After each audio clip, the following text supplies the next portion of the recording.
Whether you're a skeptic or a believer, join me, Rob McConnell, as together we'll investigate the world of the paranormal and the science of parapsychology here on the X-Zone Radio TV show on XZBN and the X-Zone TV channel on Simul TV. Since 1990, the X-Zone Radio TV show has been the place where people dare to believe and dare to be heard. Together, we'll investigate UFOs, aliens, ghosts, Bigfoot, psychic phenomena, lake monsters, conspiracy theories, government cover-ups, the truth embargo, alien abductions, ESP, haunted locations from around the world, and so much more. With over 28 years of broadcasting and more than 4,500 individual guests, the X-Zone is truly a place where fact is fiction and fiction is reality, as evidenced by the credibility, integrity, and professionalism of the guests that we bring to our international audience. If you have seen a UFO, had a close encounter, seen a ghost, Bigfoot, lake monster, or a story that you would like to share or have investigated, contact me, Rob McConnell, by sending me your email to xzone@xzoneradiotv.com, or you can call toll-free 1-800-610-7035, extension 143, and on Skype, X-Zone Radio TV. For more information on the X-Zone Radio TV show with yours truly, Rob McConnell, visit www.xzoneradiotv.com or www.xzonetvchannel.com or simultv.com and xzbn.net. Until next we meet here in the X-Zone from our broadcast center and studios in Hamilton, Ontario, Canada, always remember, X-Zone Nation, keep your eyes to the sky and your heart in the light.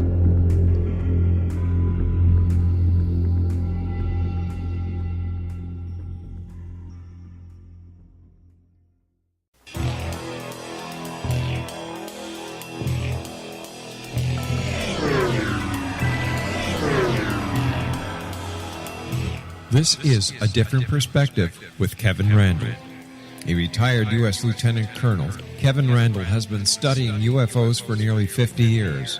Kevin has investigated some of the most famous UFO cases in the world and has been consulted for dozens of documentaries about UFOs.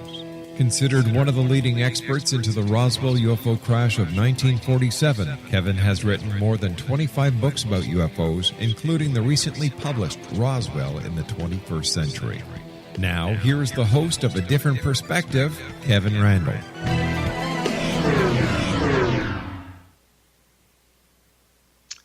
Well, as I promised many weeks ago, actually just a few days ago, we would be back with another special edition of A Different Perspective, and we are in fact here with that. I am in fact Kevin Randle, and I am joined by Christopher Montgomery, who is an author who lives in Seattle. His writing career goes back to the 1980s. He has written for several magazines, including Uncensored UFO Report, UFO Files, and UFO Magazine. He has also worked for the Sci-Fi Channel and USA Networks in a video project by Steven Spielberg entitled Taken. Montgomery has appeared in several documentaries, including UFOs, What You Didn't Know. He is a certified private investigator who specializes in the study of UFOs. Christopher's latest book is entitled UFOs, A Scientific Inquiry, and it's from Page Publishing on Staten Island, New York. And I noticed he got UFOs in that biography a number of times. Welcome to A Different Perspective. Well, thank you. I should say up front, your website is uforc.com, and as I said, his book is UFOs, A Scientific Inquiry. So that begs the question, since you called it UFOs, A Scientific Inquiry, what makes it a scientific inquiry? The book is based around the Condon Report, and that in and of itself was a scientific inquiry. In my opinion, they were very scientific in their approach and their study of the phenomena and their case reports. You're aware that the whole thing was set up by the Air Force prior to even them signing the contract, with the Air Force telling them exactly what to find, which is exactly what the Condon Committee found. So how does that make that a scientific inquiry? Well, the investigators themselves performed very scientific inquiries, but what happened was they cherry-picked the data, and in fact, towards the end of the investigation, a lot of the investigators were complaining about the fact that they were taking cases with really no relevance to the authenticity of UFOs and would rather choose ones that, how would you say, debunked the matter. But doesn't that sort of negate the scientific inquiry basis of that? No matter what the investigators want, they were told up front what to find, and that's exactly what they did. Yes, exactly, and I believe you are accurate 100%. But what I'm saying is, the rest of the scientific community accepts it as scientific fact. Oh yeah, that's well, not necessarily all of it, but a great many of them do accept it as scientific fact. I think that many of us in the UFO community have kind of picked apart some of the research that went on in the Condon Committee and how it was poorly done. But we've also pointed out, and as I said, it was a letter written by Lieutenant Colonel Robert Hippler, who told them, find out that we did a good job investigating it, say some nice things about our investigation, say there's no national security issues, and let's be done with it. And Condon went out and said, I'm going to find there's not much to this, but I'm not supposed to learn that for another 18 months. So while I guess the scientific community might believe it was a scientific inquiry, it certainly was anything but. Does your book make those kind of points? It does indeed. I go and I tear it into little ribbons. Okay. I point out all the little red herrings that I could find and the fact. But see, there was also a lot of good data in there, even though, like most of it was just, how would you say, BS. There were a lot of little facets in there, little gems that I pulled out also that I found of interest that were helpful in my investigations. I noticed that in your book you kind of place stock in MJ12. I do. What is your thought on the matter there, Kevin? Well, actually, my question to you is, what evidence is there that there was such an organization? Well, there's very little paper trail. I know there is a couple of documents out there where it was mentioned as far as Majestic goes, but I was in contact with someone claiming to be from MJ12. Well, before we get to that guy, you say there's some documents that reference MJ12. Is there any undisputed, unquestioned documents that lead us back to MJ12? Someplace I can FOIA and they will send me a copy of a document in their possession that legitimizes MJ12? I will do some research on that, but from what I can gather, the majority of anything of interest to you or I is redacted. But is there any documents that you think are authentic? There are. I do remember one, in fact, where they were mentioning the Roswell incident, which is, I believe, from whence MJ12 sprang. It came from the Roswell investigation, and they formed MJ12. Was that the Eisenhower briefing document? I believe that was one of them, yes. You understand that there's no provenance for those documents whatsoever. They can be traced back to Bill Moore, Jamie Chandry, and Richard Doty, and we can go no further. We can go to no government agency and FOIA them and get copies of those documents. The Air Force has stamped them bogus. The FBI has said that it's not a classified document. The National Archives, which has the Cutler Twining memo, says that although this is a document in our possession, they don't believe it to be authentic. These are classic red flags when dealing with questioned documents. So why would you think there's anything of relevance in the MJ12? The reason why I think there's relevance in it is because that the U.S. government is not going to come clean on the UFO phenomena, so they're going to go out of their way, whether they have a Freedom of Information Act or not. It doesn't necessarily mean they're going to release the documents to us. Especially those that may have some relevance to what we're talking about. Yes, but my question is, do you have any evidence that MJ12 exists other than questioned documents and a fellow I think you say is MJ7? Right, MJ7. That's what I have right there as my correspondence with MJ7 and his letterhead, which is shown in my book as well. But is there a place we can go to vet his credentials? Has his credentials been properly vetted? Someone who claiming to be MJ12, I don't think that he would want to be properly vetted, even if he wasn't real, or if he was. He's not supposed to be talking about MJ-12 either way. So as far as I'm concerned, he's not going to come clean on who he is. I get a lot of information from people in the military, because what happens was they put my website name and my UFO report form on a military blog, and I started getting all this correspondence from military people saying, well, we're not supposed to talk about this, but this is what happened at base so-and-so. So my answer to you is yes. The official word is no. MJ-12 does not exist. Do I believe they exist personally as an investigator? Yes, I do. Do I have any solid physical evidence? No, because they've been very careful to make sure there isn't any. That's my opinion.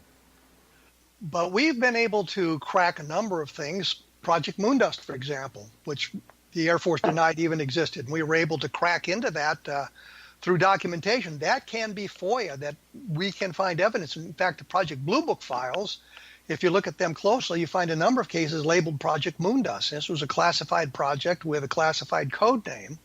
So we've been able to penetrate that, but nobody, including Stan Friedman, who has looked for, decades, has been able to substantiate an organization known as MJ-12.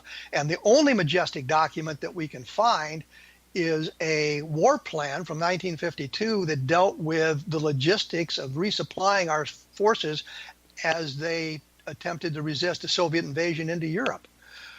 So there really is nothing to support the idea that there's an MJ-12 other than bogus documents and some people claiming to have been members of it, including Corso, Philip Corso. Yes, I'm familiar with Philip Corso. Yeah, it's the day after Roswell. Mm-hmm. You think that everything wrote in that book was just garbage? Pretty much. And what leads to that conclusion? We will get into that in a moment before we leave MJ-12. But and I'm watching my clock here, so I'm trying to make sure that we don't get caught with a break.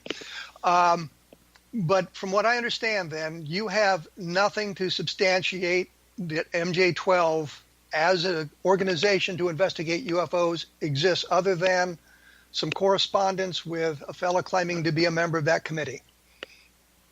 As far as actual documentation that MJ-12 exists, no.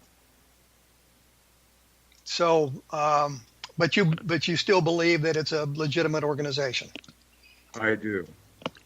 And this is what was known as vamping, because I was just trying to burn up a little time here. We'll be back here in just a few moments with Christopher. I was going to get through this whole thing without mispronouncing somebody's name and didn't make it. Christopher Montgomery. His book is UFOs: A Scientific Inquiry. The website is uforc.com. Mine is www.kevinrandall.blogspot.com for those of you who would like more information about today's program and other things that we'll be doing in the future. Take a look at my book, Roswell in the 21st Century, for what I think is a good investigation, cold case investigation of the Roswell case. And the latest book is Encounter in the Desert, which deals with Lonnie Zamora's landing traces cases from Socorro, New Mexico in 1964. We will be back right after this with Christopher Montgomery, and we will talk about Philip Corso at that time.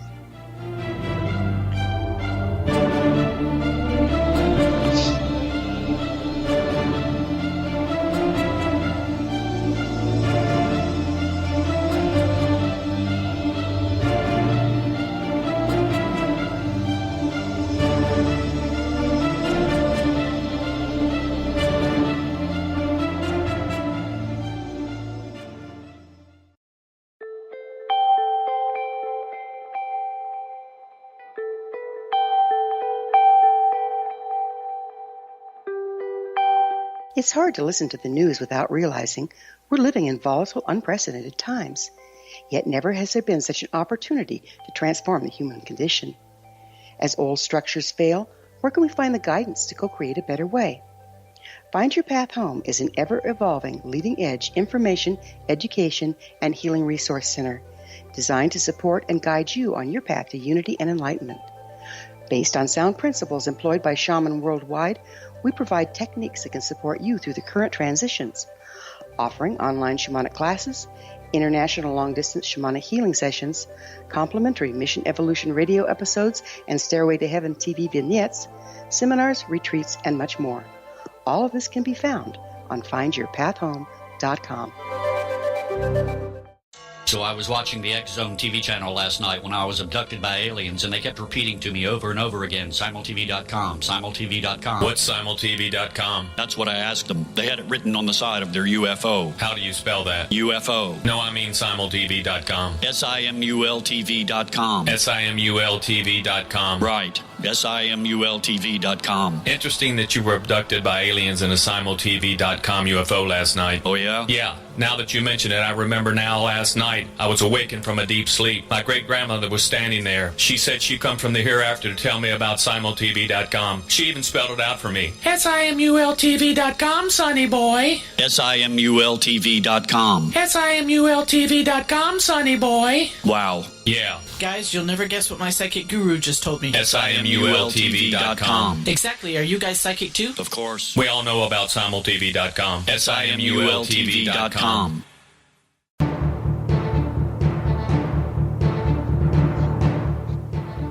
I am joined by Christopher Montgomery. The book is UFOs: A Scientific Inquiry. And before we went to break, we were kind of talking about Philip Corso, and that kind of throws my, my rundown out the window here, because I had a way of leading into that sort of thing. You believe Philip Corso was telling the truth? Yes, I do. And you believe this because? Because I have insider information, people that know Philip Corso and his family. Can you share any of that inside information with us? No, because their life would be endangered. Well, there are problems with Corso's book.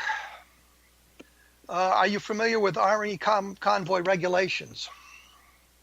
Would you fill me in on that, please? Okay, you're moving material, weapons, whatever, convoy from one location to another. In this case, according to Corso, they're moving the bodies from Roswell, New Mexico to Patterson-Wright Field in Dayton, Ohio. They stop overnight, which is called a RON, remain overnight, at Fort Riley, Kansas. According to Corso, they unloaded the convoy trucks, moved the material into a veterinary lab. A sergeant of his who was guarding the stuff has found an open crate with the body in it and shows it to Corso. I'm wondering why they would have unloaded the trucks, why they wouldn't have their own guards on it because it's classified material, why that whole thing was operated that way. And remember, I've actually moved convoys with classified materials from across state lines, and in one case, moving automatic weapons from one state to another, which causes all kinds of trouble. So I'm familiar with the way they convoy. So his story about how he came in contact with the body makes no sense militarily. I follow you. Yes, I follow you indeed. And? My opinion? Yes. I think when we're dealing with something of extraterrestrial origin, I think you can throw all the rules out the window.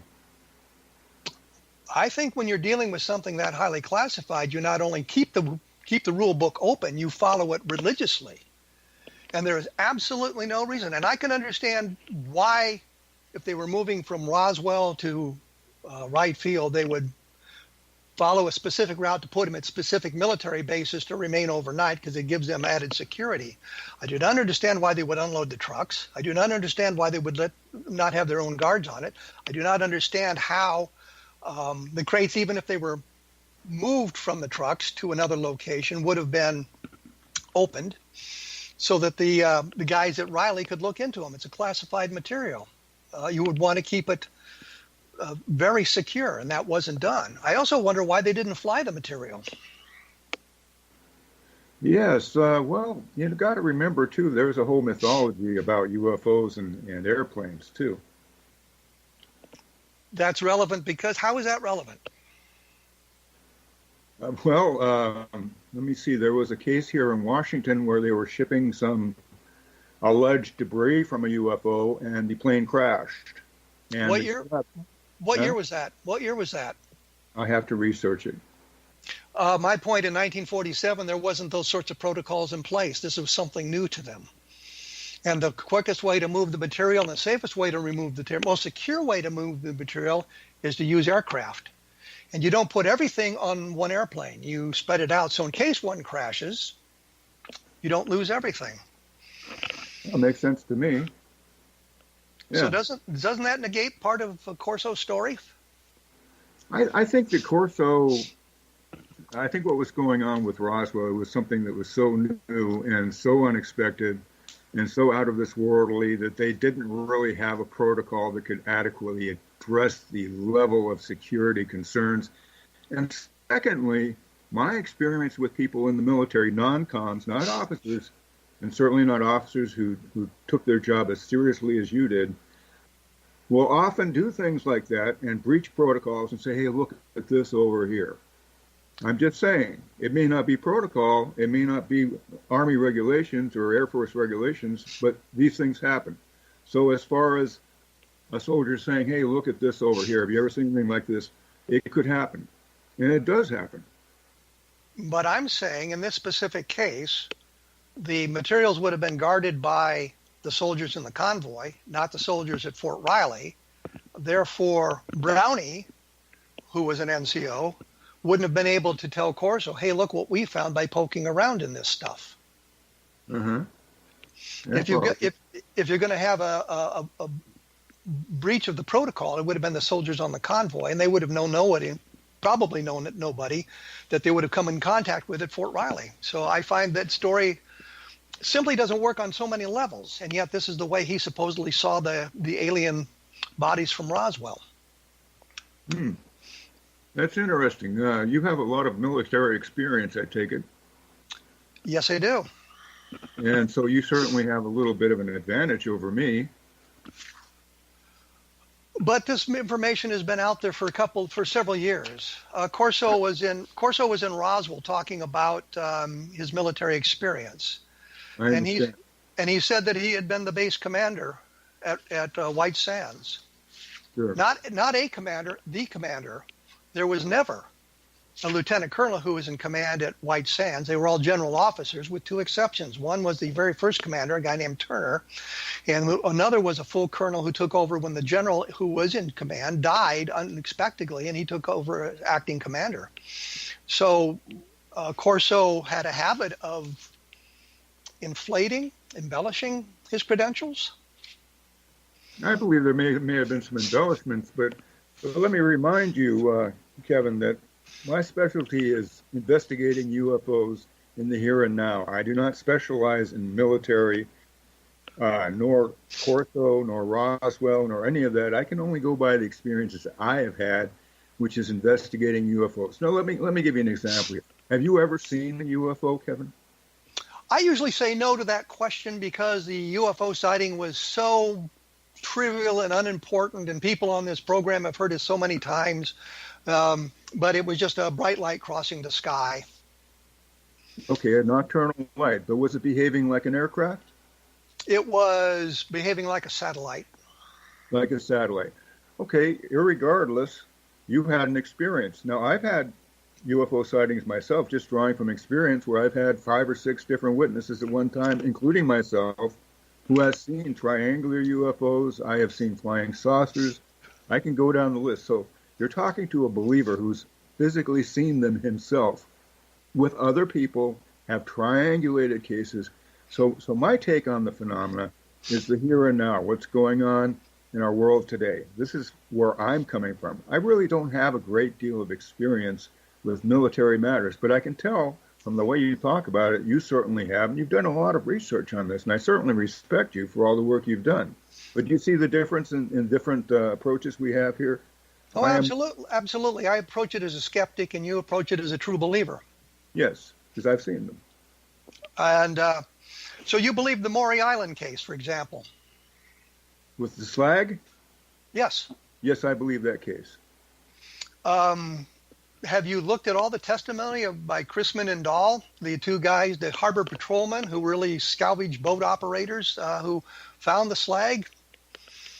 Have you researched their backgrounds at all? No, I've researched the slag itself. The material they're claiming was extraterrestrial origin. It was just common materials you could find anywhere. Absolutely. Are you aware that Chrisman had been in touch with Ray Palmer, the editor of Science Fiction Magazine, prior to his spotting of a UFO? I haven't researched this case in quite a long time, so I can't draw from personal memory. But you brought it up in your book. The Maury Island incident? Yeah. Yeah, the slag. I brought up the slag. The analysis of the slag. Did you read the book? Yes. And you also said the Air Force investigated it, which really that's not quite true. Why is that? Ray Palmer, the editor of the Science Fiction Magazine, who was attempting to validate the Shaver mystery, called Kenneth Arnold, the guy who started the whole mess, and asked him to investigate this case. Arnold went down to Tacoma, Washington to talk to the guys, found himself over his head, called E.J. Smith, who was a United Airlines pilot, to help him out, who'd had his own sighting, and then called two Air Force officers, well, actually Army Air Forces officers, to help with the investigation. So they came up to talk to Arnold and see what he had to say. They left after a few hours, realizing that the whole thing was a hoax. Comment? My comment is this. There are cases out there that when you're investigating, there's going to be a great deal of controversial information. And depending on your take on the matter, I suppose that you can debunk or support whatever case you want to support. I can cite numerous examples. For example, I remember someone named Kevin Randall saying that there's a good chance that the Roswell aliens were crash test dummies. Have you said that before? No. No. I distinctly remember hearing that somewhere. Where did I hear that? Not from me. I was going to get into that, and we'll get into that in just a minute because I'm running out of time here. We'll be discussing the anthropomorphic dummies dropped at Roswell in 1952 and 1957. Actually, I don't think they were dropped in Roswell until 1957, but be that as it may, we'll get into that. That was going to be later in the discussion. The website for Christopher Montgomery is uforc.com. The book is UFOs, A Scientific Inquiry. Take a look at my blog at www.kevinrandall.blogspot.com. We will be back right after this talking about UFOs in general. So stick around.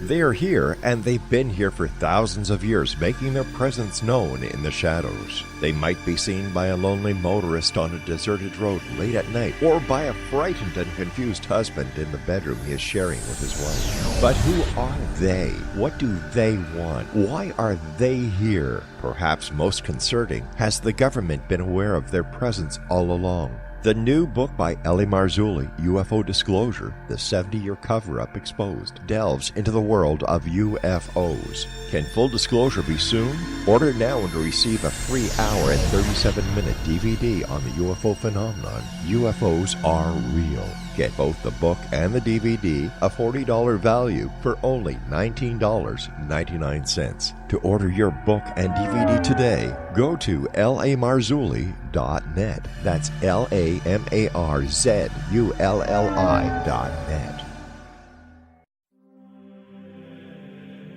Rob McConnell here, presenting an overview for Nicholas Paul Jennings, author of a fascinating book, Amen. It presents facts revealed by Egyptologists, facts that enable us to understand why Amen is the beginning of creation of God. It provides recommendations for religious leaders of the major religions to unify their beliefs and teach the Word of God. Love one another. Amen informs people how mankind conceived God. It was the Egyptians that developed the concepts of a soul, a hereafter, and Son of God. And finally, after the worship of many gods, They conceived the belief in one universal God, the maker of all there is. For more information, visit www.futureofgodamen.com. That's www.futureofgodamen.com. You have heard of the X Zone? Now watch it on Simul TV, plus 500 video games, live TV channels, free video on demand, worldwide, and more. Does this sound like tomorrow's television? Well, it is, but you can have it today, right now. It is Simul TV. Simul TV offers what the others only wish they could provide. 15 exclusive channels like X Zone, sci-fi, and horror. We are worldwide. No other provider offers that. 500 built-in video games. No need to have an extra expensive system. We have them included. Free video on demand. Live streaming events from around the world. Interactive online network, and much more. Tomorrow's TV today. Simul TV. Sound too good to be true? Well, it's not. You can have Simul TV today. Sign up at simultv.com. Do it today.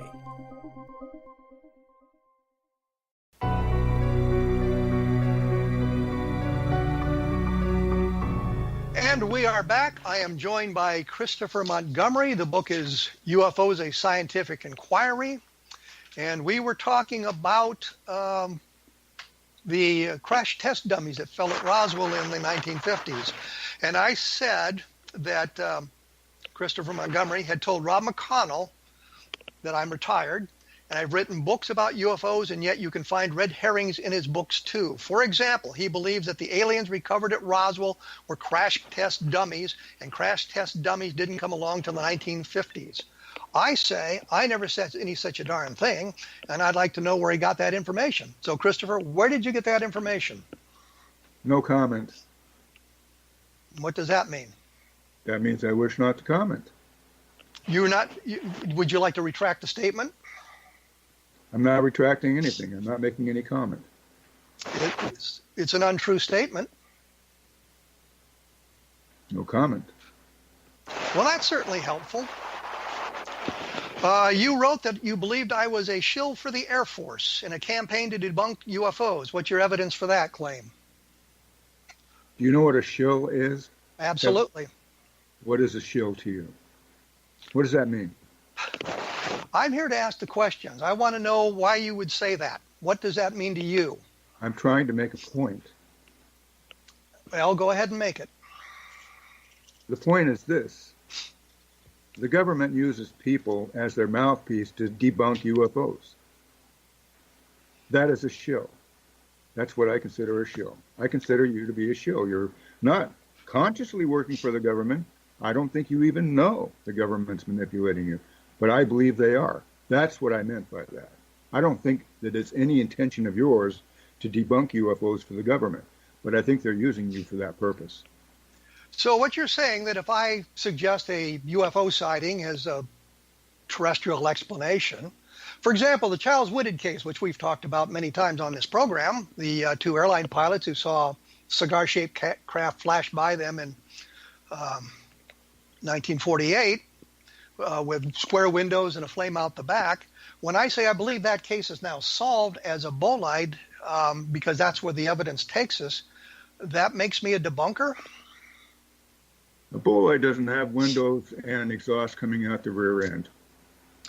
Yes, but in 1968, there was the reentry of the Zond 4, I think, a Soviet spacecraft, and as it broke up, it gave the impression of a lighted cockpit, square windows along its side, and a flame out the back. There are illustrations from people who saw the Zond 4 reentry, drew illustrations that matched what Charles and Whitted claimed they had seen. Mm-hmm. There are any number of videos on YouTube. One of them is called Meteor Compilation. It is 3 minutes and 19 seconds long, and it shows the objects breaking up. And if you caught a glimpse of this sort of thing out of the corner of your eye, if you saw it for just a couple of seconds, you would get the impression that it was some kind of a structured craft with square windows. I haven't seen it.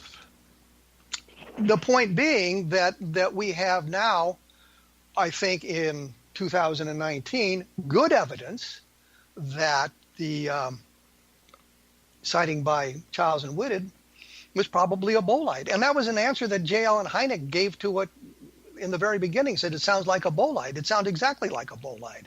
Yeah, I'd have to familiarize myself with that case. I have in my APRO NICAP files from the 60s. I'd have to research that. But I do remember seeing the picture of it, and it looked like a rocket with windows. Okay, that was the sketch. Yes. Yes, but I don't know. I can't say for sure because I didn't see it. But my question was this, simply. If that evidence came to us in the 1960s, we understand how these things work. We understand more about human perceptions and the psychology of human perception in today's world. And we now believe that that case is solved by a bolide. Does that make me a debunker or a careful researcher? Does that make you a debunker or a careful researcher? I am not familiar with the case, Kevin. Well, you've labeled me a shill from the Air Force. You want to retract that statement? And I wish not to comment. Why is that? Why is that? Because I made a statement, and I'm going to just leave it out there. I'm not going to comment on it. But if the statement is inaccurate, shouldn't you retract it? Well, if I think it's accurate, why should I? Because it's not inaccurate, because it's not accurate, because I have told you that I'm not a shill for the Air Force. I've told you very carefully that I did not say that the Air Force explanation of crash test dummies was accurate. I never said that. You're going to leave those statements out there. No comment. Okay, let's go talk about Gerald Anderson. I don't know who Gerald Anderson is. You mentioned him in your book. Where?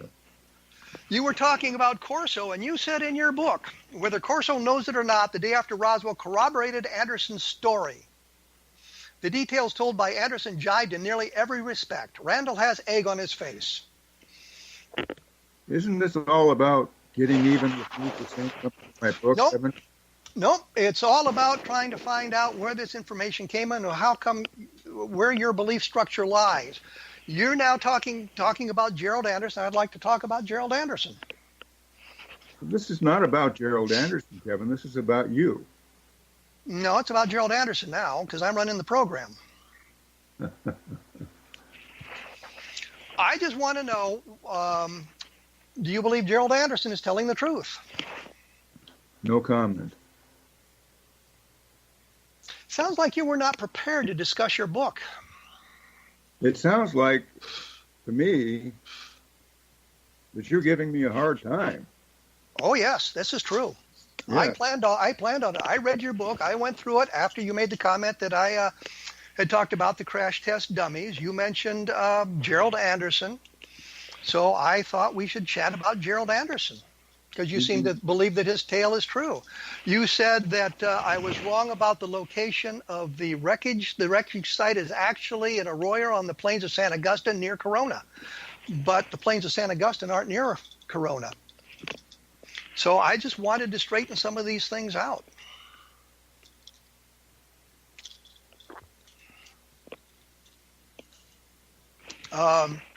Gerald Anderson, you believe his tale or not? No comment. If you're here to tear my book into little shreds and discredit me as an author, I'm not going to have any comment. I am here to correct some statements you made about me in your book and on the air, and you've said to other people, and I just wanted to clear some of that up, and I wanted to detail some of these things that you said in your book. So I think that's what we should be talking about. And you don't want to sit here and be battered by you about your beliefs on UFOs, which I don't accept. I don't think that's quite fair.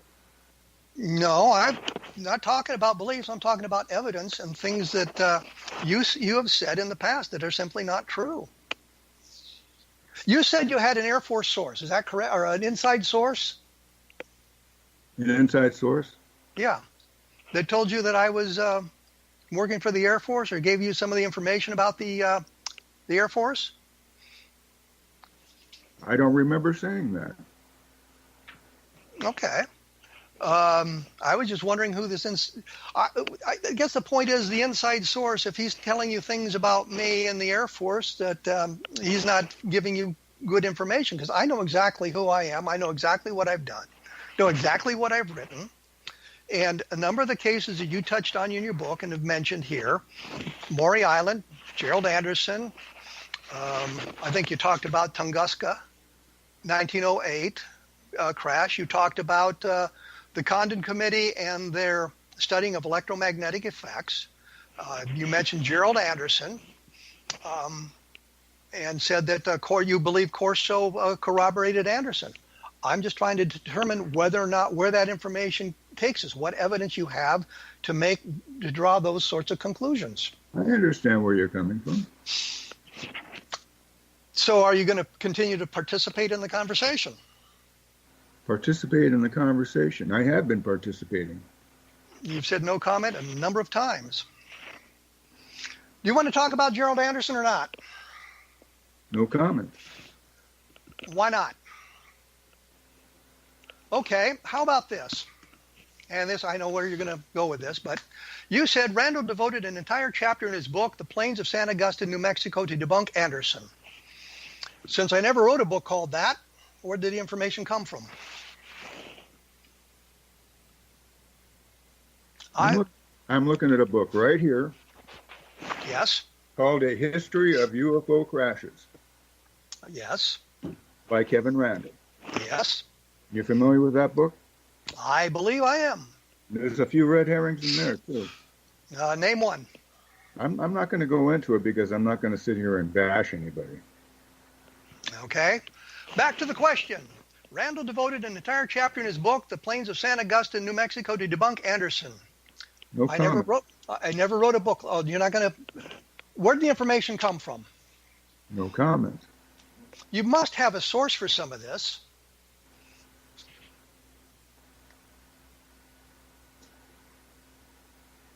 It's your move. No comment. Okay, well, let's do this then. We'll a bit early, but we'll take a break. Once again, the book is UFOs, a Scientific Inquiry. The website is uforc.com. Christopher Montgomery is the guest. We're attempting to discuss some things, but we're getting a lot of no comment. My website, my blog is www.kevinrandall.blogspot.com. One of my books is Roswell in the 21st Century, which I go into great detail about where the case rests today. I looked at the Lonnie Zamora case in Encounter in the Desert in great detail as well. We will be back right after this with Christopher Montgomery.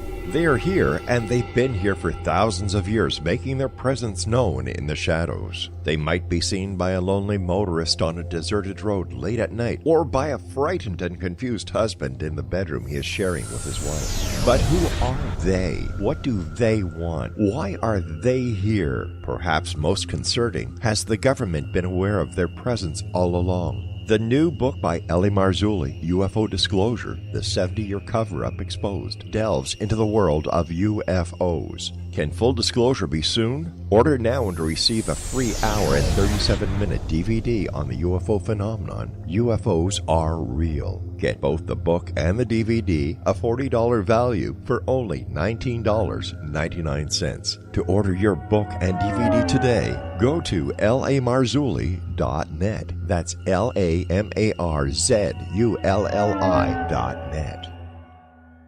So I was watching the X Zone TV channel last night when I was abducted by aliens, and they kept repeating to me over and over again, simultv.com, simultv.com. What's simultv.com? That's what I asked them. They had it written on the side of their UFO. How do you spell that? UFO. No, I mean simultv.com. simultv.com. simultv.com. Right. simultv.com. Interesting that you were abducted by aliens in a simultv.com UFO last night. Oh, yeah? Yeah. Now that you mention it, I remember now last night I was awakened from a deep sleep. My great-grandmother was standing there. She said she'd come from the hereafter to tell me about simultv.com. She even spelled it out for me. simultv.com, sonny boy. simultv.com. simultv.com, sonny boy. Wow. Yeah. Guys, you'll never guess what my psychic guru just told me. simultv.com. Exactly. Are you guys psychic too? Of course. We all know about simultv.com. simultv.com.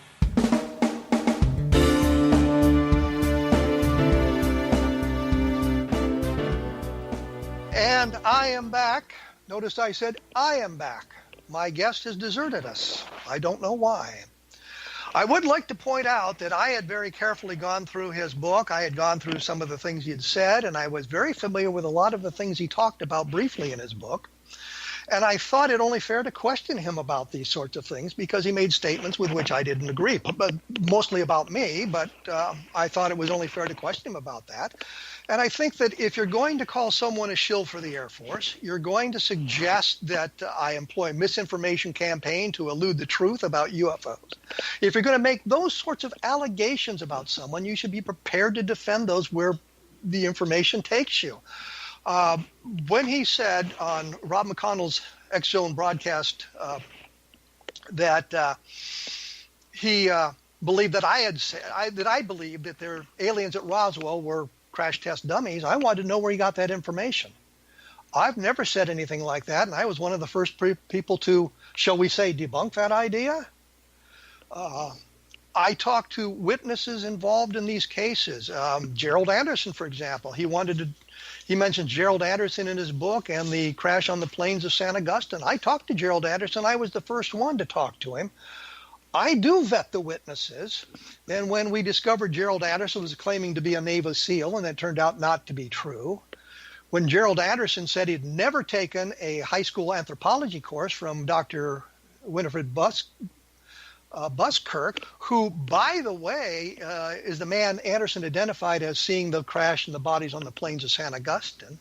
And we were able to talk to people at the Albuquerque High School about that who told us that Anderson was in that class. When he says that Corso corroborated Anderson's tale, and we know that Anderson made the whole thing up. Anderson actually gave us 6 different locations for the crash on the plains of San Augustine. We look at that stuff in depth. Yeah, we've been caught, and I say we, Don Schmidt, Tom Carey, and I have been caught in things. I believe Frank Kaufman's tale when he told it, but the other side of the coin is we continue to search for the evidence and where that evidence would take us. And when we discovered that, we were the ones that outed Kaufman as not being a reliable source. So I think that if you're going to do UFO investigation and you're going to claim that you're writing a book called UFOs, a Scientific Inquiry, that you have an obligation to present evidence that has been properly researched and properly vetted. Do we all make mistakes in writing books? Absolutely. The volume of information that we needed to coordinate for just the Roswell book was enormous. I've got a file cabinet, a 4-drawer file cabinet filled with this stuff. Interviews. I've got 4 loose leaf notebooks filled with transcripts of interviews. And there's many interviews we didn't bother to transcribe because they didn't take us anywhere. But we went back and we looked at this stuff carefully. And when someone comes forward and says, Philip Corso and Day After Roswell tells the story, the truth, it's simply not true. There are so many holes in his story that it's impossible to believe. So when I get a guest on the program here, and I was planning to do 2 hours with him so we could discuss it at length and get into this, and I had not planned to bring some of the stuff up in the first hour, but the conversation took us in that direction. And I ask a specific question, what is your source for that? What is your evidence for the claim when he's talking about me specifically? And he says, no comment. We're getting nowhere. I know exactly where I've been, what I've done. I kind of think of it, you're accused of a crime, of robbery. The police have everything there. They're saying the evidence says you did this crime. The person who is being the defendant knows exactly what the truth is. He knows, or she knows, whether or not he or she committed that crime. So when he says I'm a shill for the Air Force, I know that's not true. I also know that my military career started out in the Army. I did stuff in the Air Force, and I ended my career in the Army. Never once did I do anything for the Air Force to suggest I was working for them to hide UFO information. I never did anything like that. Bill Moore, back in the 1990s, I think it was, 1980s, was spying on APRO. And he admitted that in 1989. He admitted that he had done these things for the Office of Special Investigation in the Air Force. But he also accused me of doing it. He said that he thought there was someone else at APRO who was spying on them as well, and he thought it was me. Untrue. Coral Lorenzen was a friend of mine. She helped me in my writing career by giving me information from the UFO Files. The only thing I had to do was mention the address of APRO in the text of the article. Editors didn't care about it. I was happy to do it. I was getting paid to do it, to write the articles, which, by the way, helped pay my college tuition for those of you keeping score at home. But I've been investigating this for a long time, and I've seen a lot of these guys come by writing their books on UFOs, talking about what they know and their inside information. I'll tell you right now, he has no inside MJ7 giving him information because MJ12 does not exist. There probably was an oversight committee. In fact, I can point to a number of oversight committees in the UFO phenomenon. They're mentioned in Project Blue Book, for example, the Aerial Phenomena Research Group, for example. So there were those sorts of things going on, but it wasn't MJ12. And that information has been thoroughly discredited. But if you say that, you become a debunker. How dare you say that MJ12 is fake? Well, it is. That's how we can say that sort of thing.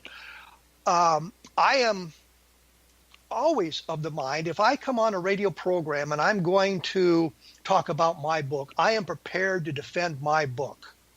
If I've made a mistake in that book, I want to correct that mistake and make sure everybody knows it. So if somebody says to me, you said blah, blah, blah about me and it's not true, what are you going to do about it? I'm going to say, hey, sorry, I made a mistake. But here we had, all we got was no comment. He talks about Maury Island being true, but he was unaware of the background of it. And then we get into no comment.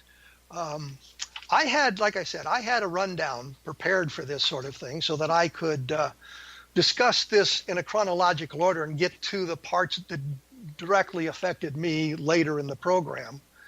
And we got to it because that's where the conversation directed us.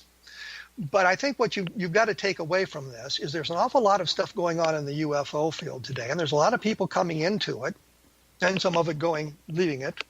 I soon may punch out myself given these aggravating circumstances. But they come into the field and they don't have the background. And I think what's happened here is he made a cursory examination of some of the materials and wasn't prepared to defend some of his conclusions. I've always felt that if I can't defend my conclusions, I should say so rather than no comment or something like that. I look at all of this sort of thing as a way of trying to elevate the UFO research community, trying to make it something better than it is, making sure that we do our background investigations, we vet the information, we give you the best information we can. And I think if you, I guess, take an example from the news media. It used to be you want to be there first, but there should also be a desire to be there accurately. And that's where we are. I sometimes in the UFO community, we are obligated to provide information before we're ready to do that. And sometimes we find out that the path we were following was wrong and we need to reverse course. I run into this a couple of times now. There's another fellow who has provided an explanation for the Roswell case. I've invited him on the program, a half a dozen times. And I think the problem is that he is aware, he and I had some discussions through email, and I think he's aware that I am fully cognizant of an awful lot of things that he thinks to be the truth that really are not, and doesn't want to discuss it. And I think we've run into that here again, that he didn't expect me to be as well versed in the various aspects that he talked about. Maury Island, for example, Gerald Anderson, Philip Corso, all these different areas. I was going to talk to him about Tunguska in 1908 because I think the current thinking, scientific thought, is that was an asteroid about 200 meters in diameter that exploded in the air and gave all the impressions of an atomic explosion. I think that's where the scientific evidence takes us. I was prepared to talk about all of this. Instead, he brought things up. We took the conversation in the direction it went, and what we got instead was no comment.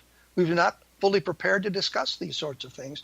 He was ready to make allegations. He didn't want to make allegations against people and discuss this sort of thing, and yet he was willing to do that about me, and I would imagine we're going to hear more bad things about me from this fellow in the future.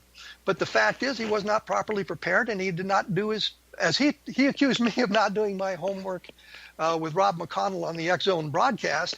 I don't think he did his homework as well as he could have. So there you go on that. Next time, the next special report I am trying to get, and I'm in communication with Calvin Parker, who was one of the two abducted in Pascagoula in 1973. And I told him up front that I'm not a big fan of the abduction phenomenon. We'll try to get him on to discuss his experiences and see where that takes us. As always, I'll have information on my blog at www.kevinrandle.blogspot.com discussing this. I've got a piece up on Robert Friend, who was one of the officers in charge of Blue Book, that gives some information about him that people didn't know, which I think is interesting, and that sort of thing. So in our next broadcast, we will hopefully be talking to Calvin Parker about the abduction phenomenon. Take a listen to some of the other great programs on the X-Zone Broadcast Network, xzbn.net. Listen to my pal, Larry Lawson, on his program, who I always want to call Larry Lawrence. We will be back with another special edition of the Different Perspective soon. Thank you for listening.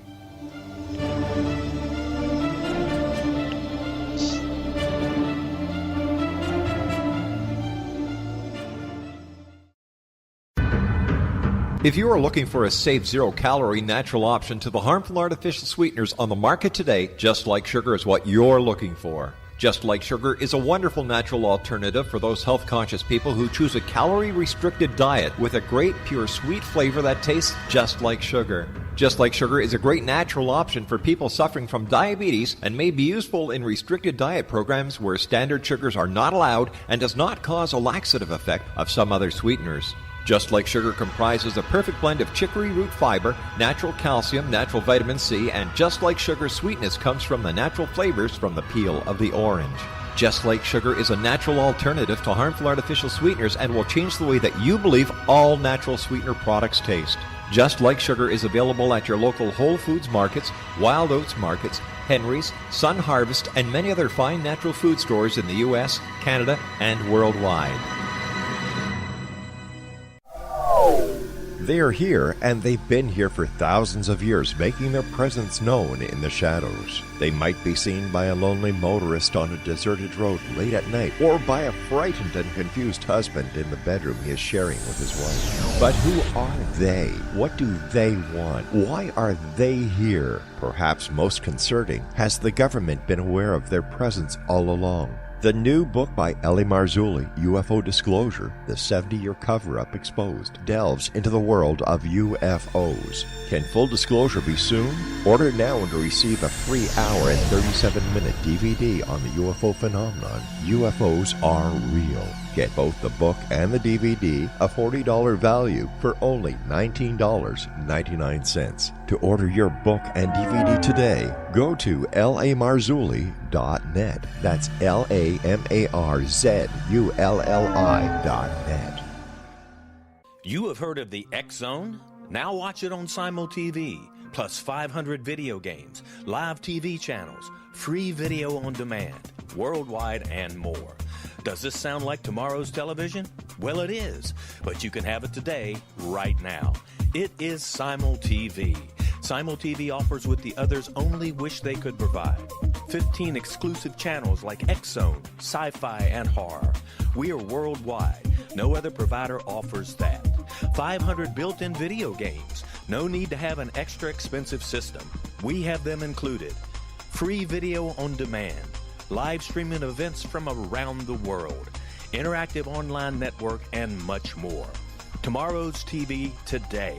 SimulTV. Sound too good to be true? Well, it's not. You can have SimulTV today. Sign up at simultv.com. Do it today.